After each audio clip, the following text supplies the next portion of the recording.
Екі дүниеде де адамның жүзі жарық болу үшін адалдық деген нәрсе болу керек.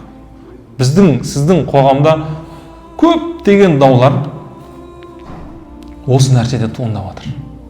Келісімшартта басқа, істе басқа.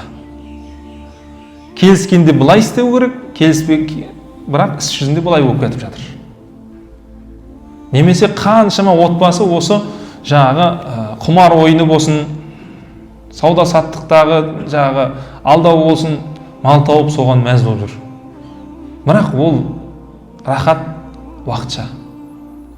Өміріңнен тыныштық кетіп жатса, біреу қарғап сілеп жатса, ол адамның өмірі қалай дұрыс болуы мүмкін. Сондықтан да біз бен сіздерді негізінде көбінде шайтан Құранда айтады, кедейлікпен қорқытады деген да.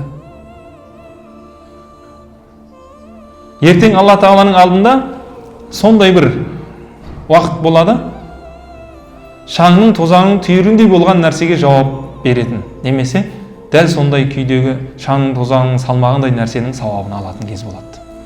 Осы кезде яума тубала сараир дейді Құранда Алла Тағала. Бүкіл сырлар ашылады. Бүкіл жасырған, жақсы деп жүрген адамың жаман болып, жаман деп жүрген адам жақсы болып шығып қалуы мүмкін. Сондықтан да бұл жерде кісі ақысын жеу. Қазақта үнемі бізде тәрбиелік сөз бар ғой. Біреудің ала жібін аттама дейді. Кісінің ала жібін аттамау. Осы нәрсе өте маңызды екен.